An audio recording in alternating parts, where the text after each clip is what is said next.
Bueno, el tema del cuidado dental se escuchan pues opiniones de todo tipo, pero hay que insistir y saber que solamente los expertos nos pueden dar las respuestas adecuadas y por supuesto también los consejos adecuados para el cuidado de este mismo. Es por ello que el día de hoy estoy muy contenta de recibir al doctor Luis Ángel Damián Porfirio, docente de tiempo completo en la licenciatura de odontología en la Universidad Hipócrates, quien nos va a ayudar con todas estas dudas que nosotros tenemos acerca del cuidado dental. Muy buenos días y bienvenido. ¿Qué tal? Muy buenos días a todos. Muchísimas gracias por la invitación. Y bueno, a mí me gustaría empezar a preguntarle el por qué es importante visitar periódicamente al dentista. No solamente visitar cuando tienes alguna molestia o se está manifestando por ahí manchitas y demás. O sea, ¿por qué debemos hacerlo periódicamente? Bueno, mira, la salud bucodental es parte fundamental y es parte esencial en este caso de lo que sería la salud integral del ser humano, ¿sí? Claro. Entonces, nuestra boca es nuestra primera carta de presentación. En muchas ocasiones forma parte también nuestra salud bucal de nuestra estética, en este caso facial, ¿sí? Y así como nosotros de manera, por ejemplo, rutinaria, en el caso de las mujeres van, por ejemplo, a una estética, en el caso de los hombres van a cortarse el cabello, etcétera, pues también de manera periódica debemos de acudir al odontólogo, en este caso, para poder valorar si algún paciente, en este caso, posee alguna enfermedad bucal, algún padecimiento, o por el contrario, si tiene una muy buena salud bucal, preservarla y de esa manera que pues tenga una muy buena condición de vida, una muy buena condición de salud. Déjame decirte que la Organización Mundial de la Salud recomienda que cuando lleguemos, o la esperanza es de que cuando lleguemos a una edad de 60 años, por lo menos tengamos 20 órganos dentarios en boca. ¿Sí? Esto se puede considerar como lo ideal en este caso para poder tener una muy buena salud bucodental a esa edad, a los 60 años. Claro, porque de pronto vemos a personas que son más jóvenes y ya no tienen tantos órganos dentales, ¿verdad? A ver, yo quiero también recalcar esta parte del por qué es importante ir periódicamente, porque también existen enfermedades que no se manifiestan a simple vista, o sea, que nosotros no nos podríamos dar cuenta.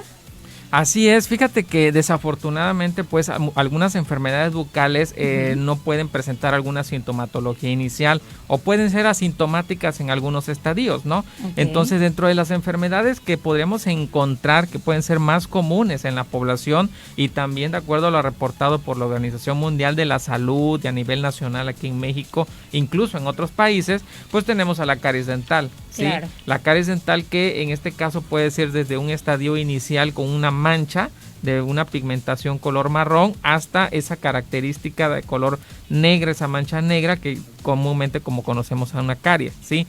Las enfermedades periodontales en segundo lugar, que son las enfermedades de las encías o las enfermedades en este caso que afectan a los tejidos de soporte de los órganos dentarios, ¿sí? Que podría ser gingivitis y si esto puede avanzar a una periodontitis como tal, ¿sí? ¿Estas cómo se manifiestan? Muy buena pregunta. Mira, en muchas ocasiones la gingivitis, una de las principales características pues es la inflamación de las encías y el sangrado de las encías como tal. Pacientes que al cepillarse suele en este caso haber un sangrado, digo no excesivo, pero sí un sangrado muy evidente de las encías.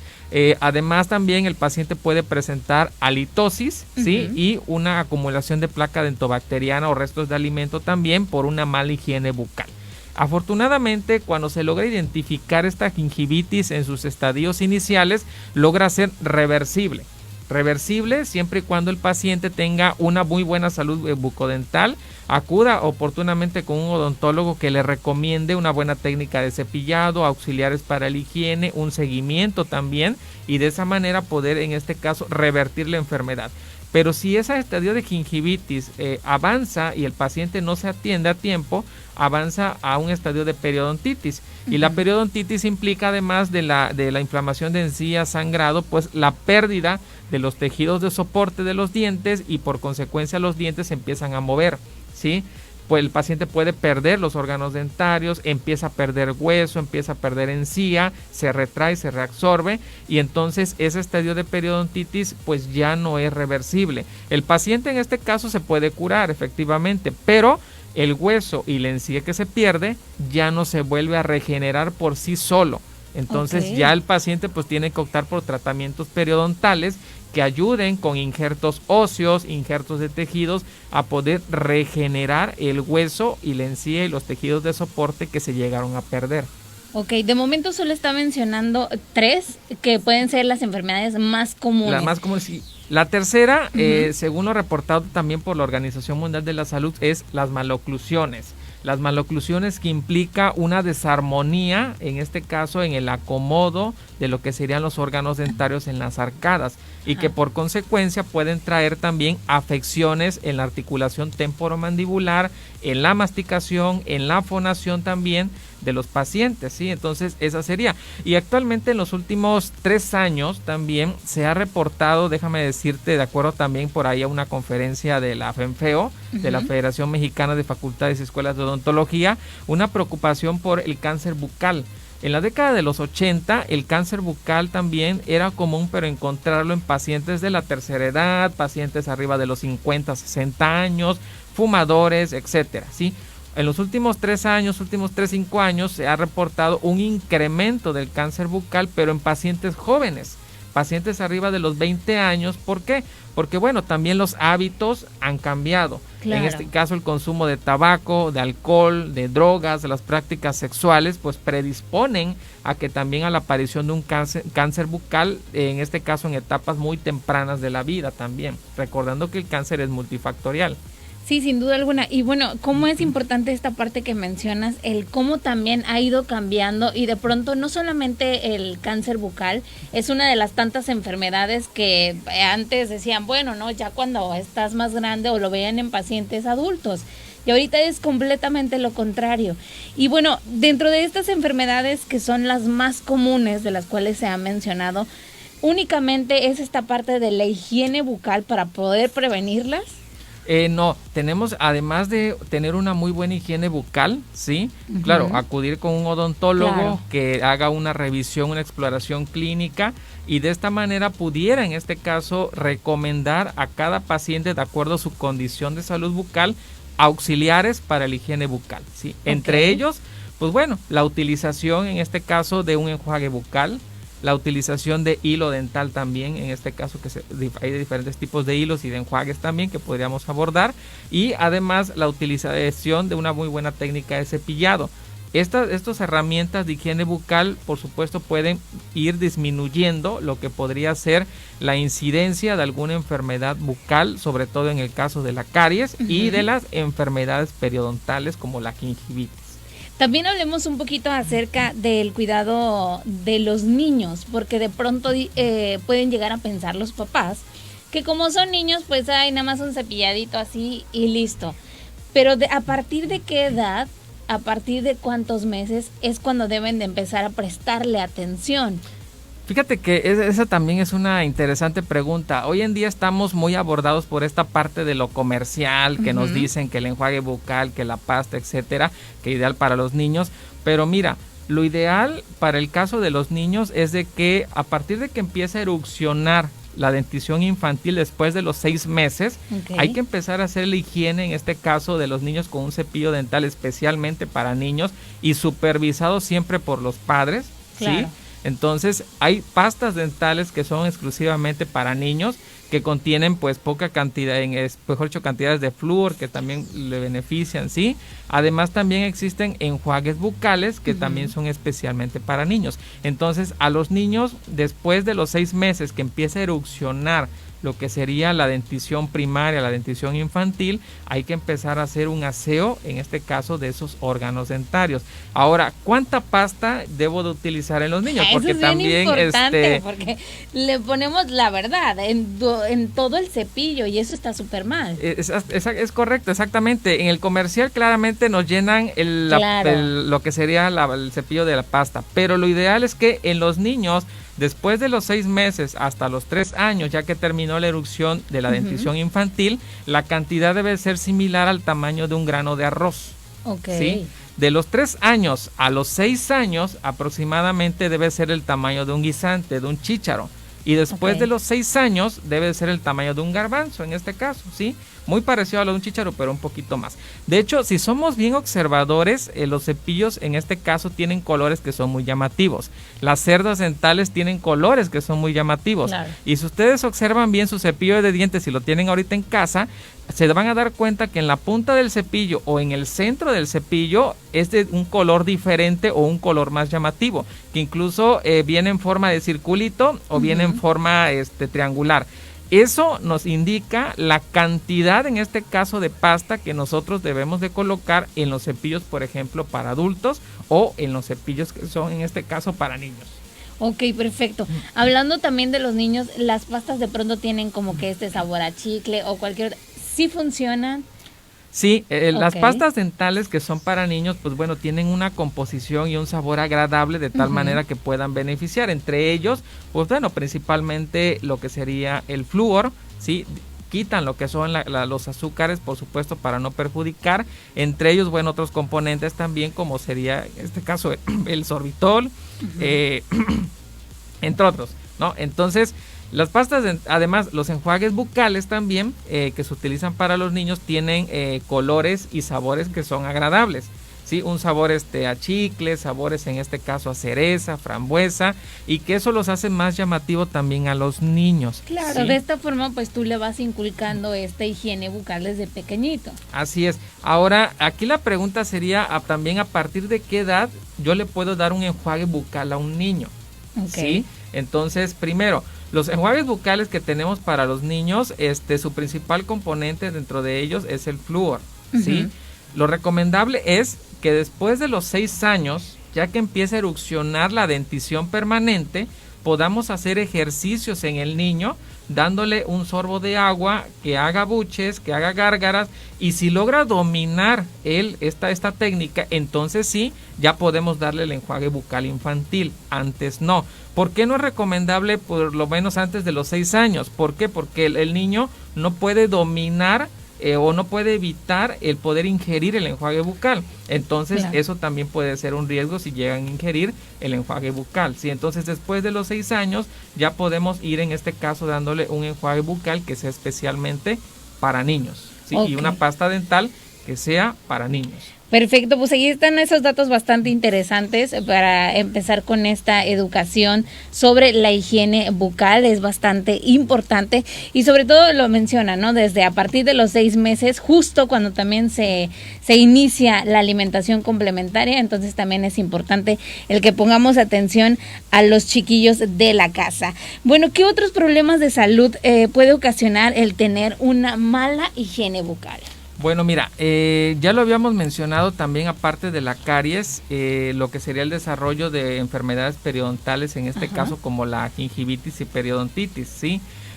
Cuando logramos identificar un estadio de gingivitis, un estadio de inflamación y de sangrado, podemos revertirlo en este caso con el cepillado y con los auxiliares de la higiene.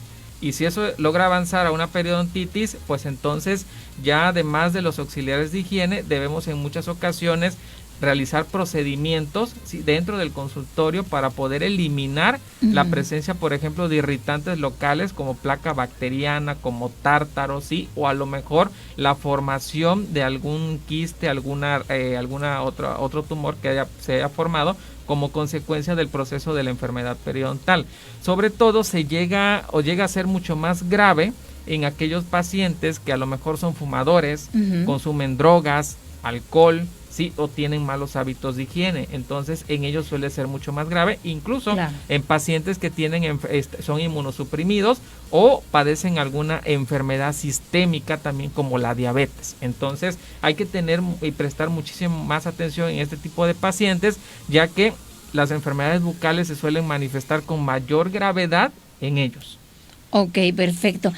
Justamente hablando acerca de pues todos estos cambios que se han ido generando, ¿no?, a través de los años, todas las personas, si no es que pues algunos cuantos, acudimos a internet para pues pedir algún consejo, alguna recomendación o qué sería lo mejor para esto o cuál es tu mejor opción, ¿no?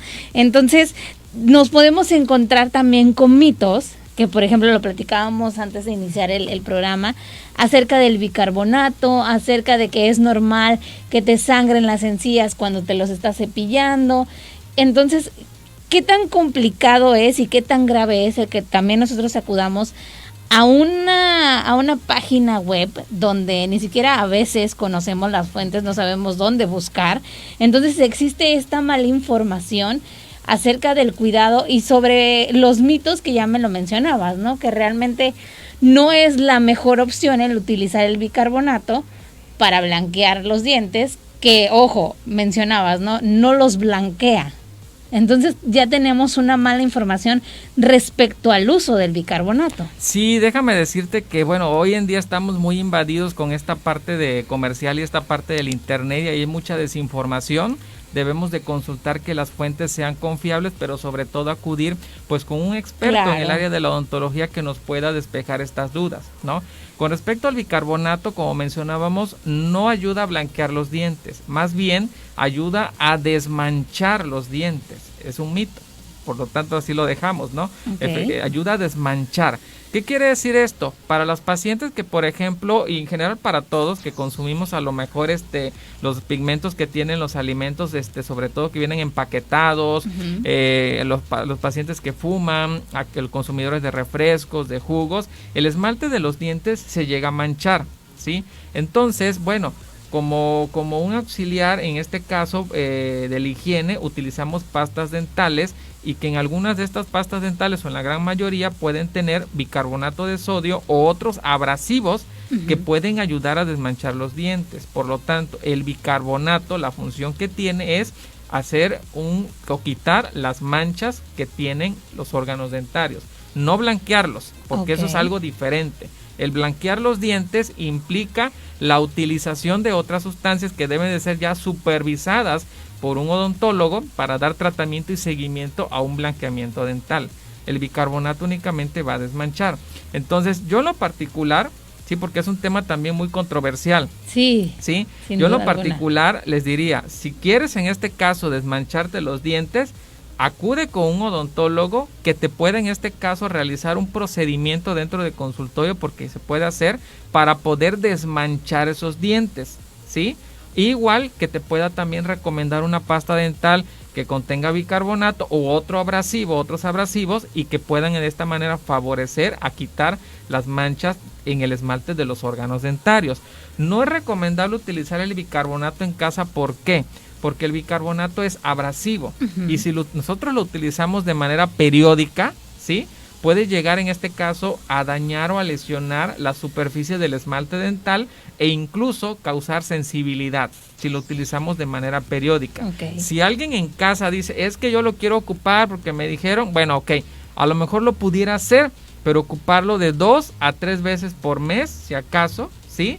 Nada más. Pero yo no, de manera particular, lo que les diría es mejor acudan con un odontólogo que valore en este caso si es necesario, si tienen manchas, si tienen pigmentaciones y que les hagan un procedimiento en este caso con abrasivos para que puedan desmanchar los órganos dentarios, el esmalte, y que les recomienden una pasta dental que contenga a lo mejor bicarbonato u otro abrasivo y que tenga la misma función.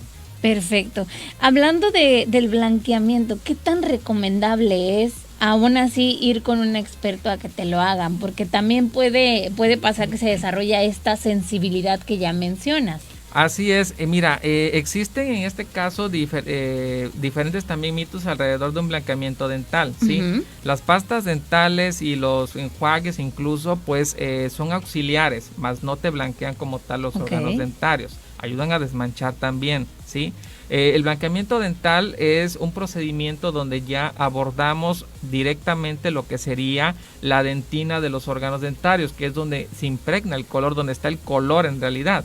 El color de los dientes, pues déjame decirte que por genética, si todos traemos una coloración ya de nacimiento por genética y que no son completamente blancos los órganos dentarios, ¿sí?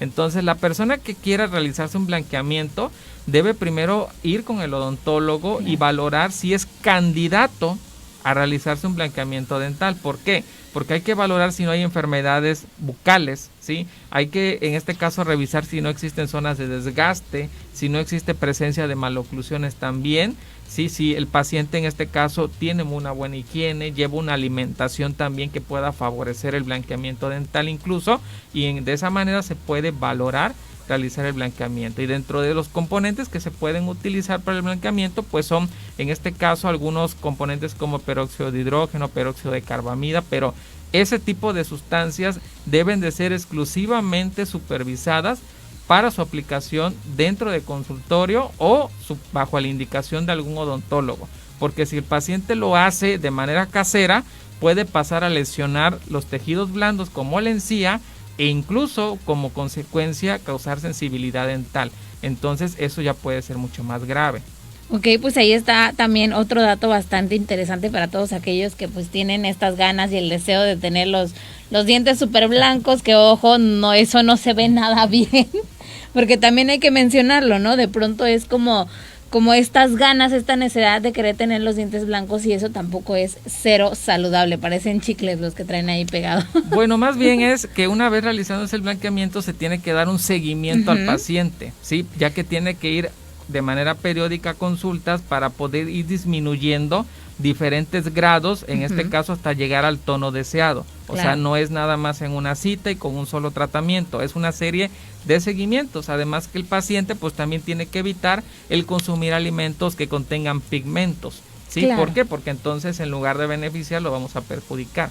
Así es. Hablando del mal aliento o la halitosis, ¿esto se debe a problemas digestivos? ¿Esto es cierto, es falso o a qué se debe? Mira, hasta cierto punto puede ser falso que se deba a problemas digestivos, efectivamente, ¿sí?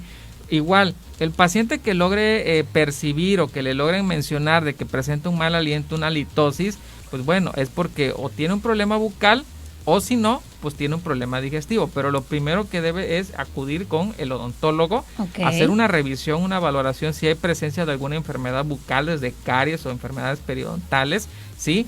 Y si el odontólogo descarta que la halitosis es causada por una enfermedad bucal o incluso por algún fármaco o alguna enfermedad sistémica, entonces sí podemos remitirlo con el gastroenterólogo para que pueda valorar en este caso la causa de la halitosis. Pero como inicio, primeramente en este caso hacer la valoración clínica de ese paciente. Existen también dentro de los enjuagues bucales, enjuagues que pueden ayudar a contrarrestar lo que sería la halitosis o lo que sería el mal aliento de la boca, ¿no? Dentro de los enjuagues bucales, bueno, tenemos enjuagues bucales que son anticaries, ¿sí?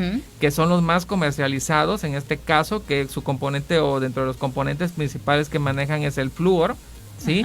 Y que están indicados para esos pacientes que tienen antecedentes de caries o que son susceptibles al desarrollo de caries, ¿sí? Tenemos enjuagues bucales que son antisépticos también, que como base tienen la clorhexidina, y esos están más indicados en pacientes que tienen halitosis, ¿sí?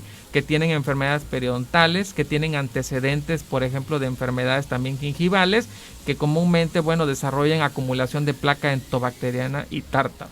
Tenemos enjuagues bucales también que son libres de alcohol, o dice cero alcohol. Sí. Son enjuagues bucales para aquellos pacientes, por ejemplo, que tienen sensibilidad dental, ¿sí? O aquellos pacientes que, tienen una muy buena higiene bucal, una muy buena condición de salud bucal y no necesitan el alcohol como un antiséptico para preservar en este caso o disminuir la carga bacteriana. Hay enjuagues bucales también que son cosméticos, que utilizan sobre todo los pacientes después de un blanqueamiento dental, ¿sí? Y los enjuagues bucales, pues que también son para niños, que tienen también sabores y colores que son más llamativos, ¿sí? Y que también están dentro de sus componentes es el flúor y ayudan también a la prevención de la caries.